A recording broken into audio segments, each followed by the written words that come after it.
Kita merayakan Natal.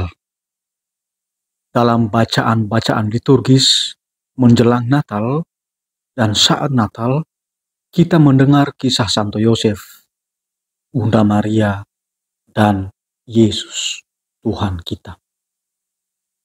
Sosok Santo Yosef dan Bunda Maria seharusnya menjadi sikap kita yang merayakan Natal, yang menerima kehadiran Yesus di tengah kita. Santo Yosef punya hati yang kebapaan. Tidak banyak protes, tapi berani mengambil tanggung jawab. Bahkan kendati mesti menghadapi risiko. Jika ada yang belum ia pahami, ia tidak protes dan protes. Yang melakukan discernment, merenungkan sungguh apa kehendak Allah. Sebab sikap yang selalu protes adalah sikap yang tidak taat.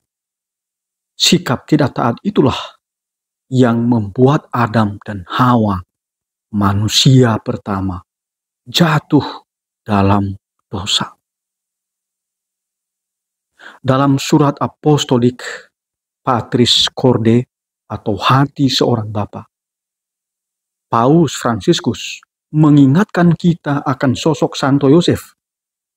Santo Yosef memiliki keberanian untuk mengemban peran kebapaan legal untuk Yesus yang diberinya nama sebagaimana dinyatakan oleh malaikat. Engkau akan menamakan dia Yesus karena dialah yang akan menyelamatkan umatnya dari dosa mereka. Matius bab 1 ayat 21. Dalam Injil kita tahu bahwa Santo Yosef adalah tukang kayu yang rendah hati, yang bertunangan dengan Bunda Maria. Santo Yosef adalah seorang laki-laki yang adil, selalu siap sedia untuk melakukan kehendak Allah yang dinyatakan kepadanya. Sesudah perjalanan panjang dan melelahkan dari Nazaret ke Bethlehem, Santo Yosef melihat Mesias yang lahir di sebuah kandang. Karena di mana-mana tidak ada tempat bagi mereka di rumah penginapan. Ia menyaksikan para gembala yang menyembah Mesias, dan para Majus yang masing-masing mewakili bangsa Israel dan bangsa-bangsa tak bertuhan. Melihat semua itu, Santo Yosef semakin mengerti kehendak Allah Bapa dalam diri Sang Mesias yang lahir ke dunia, Yesus Kristus. Santo Yosef setia bersama Yesus dan Bunda Maria.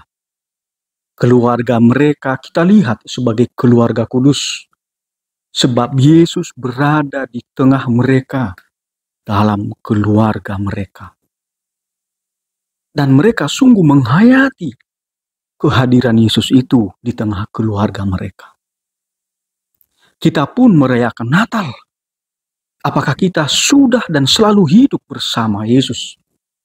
Apakah kita sadar ada Yesus bersama kita sebagai jalan, kebenaran, dan hidup bagi kita?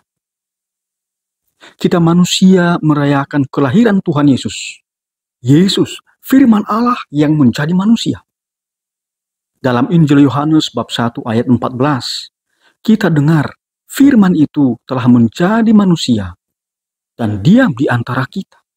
Dan kita telah melihat kemuliaannya, yaitu kemuliaan yang diberikan kepadanya sebagai anak tunggal Bapa, penuh kasih karunia dan kebenaran. Allah melalui kelahiran putranya Yesus mendekati kita manusia.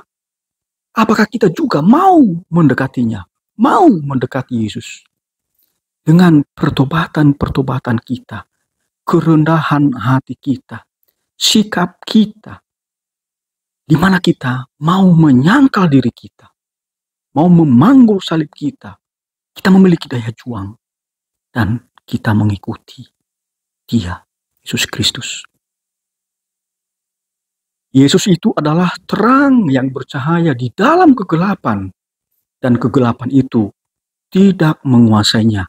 Yohanes bab 1 ayat 5. Yesus adalah sang penyelamat satu-satunya. Yesus sendiri menyatakan itu. Akulah jalan dan kebenaran dan hidup. Tidak ada seorang pun yang datang kepada Bapa kalau tidak melalui aku. Yohanes bab 14 ayat 6.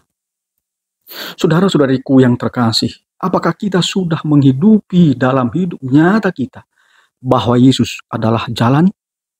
Apakah karena kita beriman kepada Yesus, lalu kita memperbuat kebenaran, menjadi saksi kebenaran?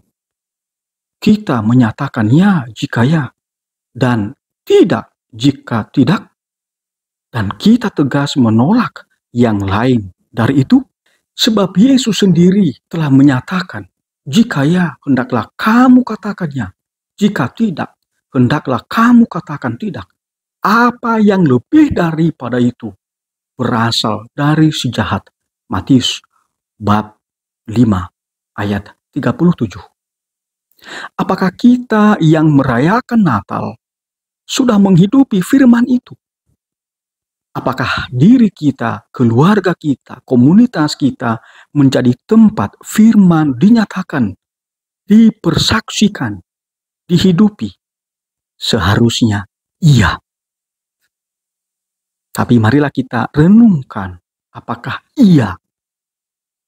Bunda Maria, Bunda Tuhan Yesus, Bunda Maria adalah manusia yang begitu diistimewakan oleh Allah Bapa. Ia bunda penuh rahmat. Ia dikandung tanpa noda dosa. Ketika malaikat Gabriel mengabarkan bahwa Bunda Maria akan mengandung dari Roh Kudus, kita mendengar dalam Injil Lukas bahwa Bunda Maria terkejut atas kabar itu. Tapi malaikat Gabriel menguatkan Bunda Maria, jangan takut. Bunda Maria masih mempertanyakan kabar malaikat itu dengan sikap berserah, bukan dengan sikap protes dan protes. Bunda Maria menunjukkan ketaatannya pada kehendak Allah Bapa. Maka Bunda Maria berkata, sesungguhnya aku ini adalah hamba Tuhan, jadilah padaku menurut perkataanmu itu. Injil Lukas bab 1 ayat 38. Di hadapan malaikat Gabriel, utusan Allah, Bunda Maria merendahkan diri dengan mengaku sebagai hamba Tuhan. Ini seharusnya sikap kita yang merayakan Natal, yang telah menerima Yesus sebagai Tuhan kita.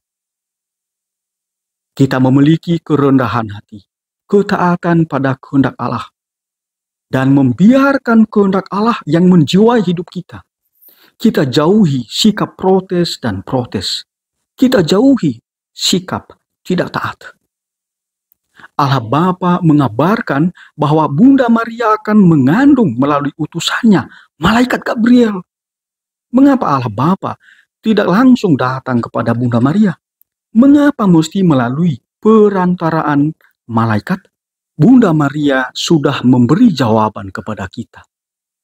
Kita perlu taat, rendah hati, jangan protes melulu, jangan bertanya melulu, agar suara Allah, kehendak Allah, sungguh kita terima, kita laksanakan, kita ikuti. Sekali lagi, Bunda Maria begitu diistimewakan oleh Allah Bapa, yang menjadi Bunda Tuhan Yesus, Theotokos. Bunda Maria adalah tabut perjanjian baru. Mengapa ada kesimpulan itu? Mari kita lihat dan bandingkan dengan tabut perjanjian lama. Tabut perjanjian lama yang begitu suci itu, di dalamnya diletakkan 3 hal. Pertama, roti mana. Keluaran 25 ayat 30. Kedua, 2 loh batu ke-10 sabda perintah Allah. Keluarga 25 ayat 16. Dan ketiga, tongkat Imam Harun.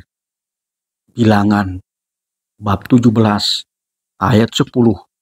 Ibrani bab 9 ayat 4.